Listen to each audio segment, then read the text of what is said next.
میرے مرشد ہے عطار، میرے مرشد ہے عطار۔ پاپا جان یہ آپ کیا کر رہے ہیں؟ یہ دراصل وہ کیلے ہیں نا، دیکھو بیٹے یوں رکھیں گے نا تو یہ وزن سے یا یہ دب کر تو پچک جائیں گے، تو کالا حصہ ہو جائے گا، نرم ہو جائے گا، تو کوالٹی نہیں رہی ہے۔ تو اس لیے آپ نے دیکھا اگر یہ ٹھیلے والے بیچنے والے تو یوں رکھتے ہیں، اگر غور کرے تو یوں رکھتے ہیں۔ تو اچھا پھر میں نے ان کے منہ قبلے کی طرف کر دیا، قبلہ اس طرف ہے نا، تو ہر چیز کا منہ قبلے کی طرف ہو سکے تو رکھنا چاہیے۔ احترام کی نیت کریں گے، کعبے کی تعظیم کی، تو اس کا ثواب بھی ملے گا۔ صحیح طریقہ اس کا یہ گھر کے کیلے نہیں ہے جیسے، تو اس کو ڈوری میں ڈال کر کہیں مطلب مناسب جگہ پر لٹکا دیں، تو اس سے یہ مزید اس کی کوالٹی برقرار رہے گی اور ڈیمیج نہیں ہوں گے۔ سبحان اللہ، یہ نا اب یہ لٹک گئے۔ اب رخ بھی اس کا میں نے قبلے کی طرف کر دیا، یہ اس کے منہ جو ہے نا، تو اس طرح کی آپ ضرورت یہ توڑ دیا۔ ویسے رکھنا ہو نا اس کو تو یہ یہاں سے جڑ سے کاٹنا چاہیے، ڈنڈی نہیں کاٹنی چاہیے، ورنہ یہ کھلا ہو جائے گا نا، جراثیم وغیرہ اس پہ لگ سکتے ہیں۔ تو یوں، اور ویسے کھانا ہے تو یوں کر کے یوں نکالیں گے نا، تو یہ اب کھانا ہی ہے نا۔ اور اگر کاٹنا دوری ہو پھر چھری سے کاٹنا پڑے گا، جڑ سفید پھر بولے آپ رکھتے ہیں اس کو، تو اس کا یہ قبول فرمائے۔ جزاک اللہ خیرہ۔ وإياكم۔ السلام علیکم ورحمۃ اللہ وبرکاتہ۔ معزز سامعین، کلپ آپ نے دیکھا، حضرت صاحب کی باتیں آپ نے سنی۔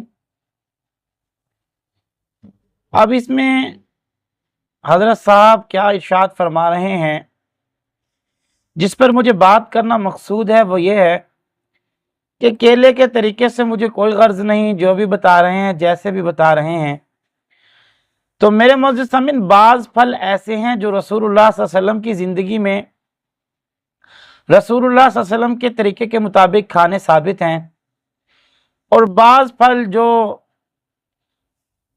مدینہ میں یا مکہ میں نہیں ہوتے تھے، کسی اور دوسرے شہر کے ہیں، ان میں سنت نبوی نہیں ملتی۔ جیسے کہ ایک شخص کا واقعہ ہے کہ اس نے زندگی میں خربوزہ نہیں کھایا۔ کسی نے پوچھا کیوں نہیں کھایا، تو کہنے لگے حضرت بات یہ ہے کہ رسول اللہ صلی اللہ علیہ وسلم نے پتہ نہیں اسے کیسے کھایا تھا، کاٹ کر کھایا تھا، چھیل کر کھایا تھا، کیسے کھایا تھا، تو ادب یہی ہے کہ انہوں نے خربوزہ نہیں کھایا۔ تو بہرحال میں اس پر بھی بات کرنا مقصود نہیں، اصل مقصد کی طرف آتے ہیں۔ حضرت صاحب نے یہ کہا کہ کیلے کا رخ قبلے کی طرف کر دیں۔ اب اس میں قبلے کا کیا تعلق ہے؟ قرآن کریم کی تعلیم کیا ہے؟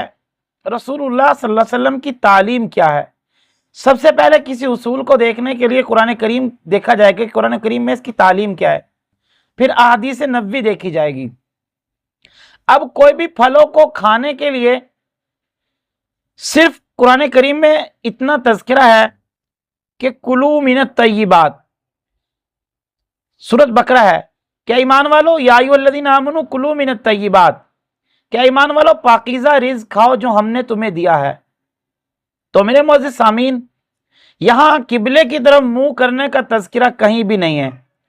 چلو نہیں ہے، قرآن کریم میں ادباً کہہ دیا ہوگا، میں اس کو مان لیتا ہوں، لیکن بسم اللہ کا تذکرہ اس نے کہیں پر نہیں کیا۔ شاید یہ کہتے ہوئے اس کی زبان دکھ رہی تھی، یا اس کی زبان بولنے سے قاصر تھی۔ حالانکہ حدیث مبارک میں آتا ہے، نبی کریم صلی اللہ علیہ وسلم نے فرمایا کلو امر ذی بال، ہر وہ کام ناقص اور دم کٹا ہے جس کے شروع میں بسم اللہ نہ پڑھی جائے۔ تو اس نے پورے کلپ کے اندر آپ دیکھیں گے اس نے بسم اللہ کا تذکرہ نہیں کیا، اور حدیث پاک میں بسم اللہ کا حکم ہے، ہر نیک کام شروع کرنے سے پہلے بسم اللہ الرحمن الرحیم پڑھنا ہے۔ اور یہ بتاتے ہوئے شاید جس کی زبان دکھ رہی ہے، اس سے موت آ رہی ہے۔ تو میرے معزز سامعین، ضرور کریں، نبی کریم صلی اللہ علیہ وسلم کے ہر طریقہ سنت بتائیں، اور جو جو چیزیں ہیں وہ بتائیں کم از کم، لیکن یہاں تجھے چاہیے تھا کہ بسم اللہ الرحمن الرحیم بتائے، وہ چھوڑ کر تو نے اس کیلے کے منہ کو قبلے کی طرف کر دیا اور یہ قبلے کی طرف کا حکم کر دیا، یہ کہاں کی منطق ہے؟ میری سمجھ سے باہر ہے۔ اللہ رب العزت ہم سب کو ہدایت نصیب فرمائے، سچے دین پر چلنے کی توفیق عطا فرمائے۔ آخر دعوانا الحمدللہ رب العالمین۔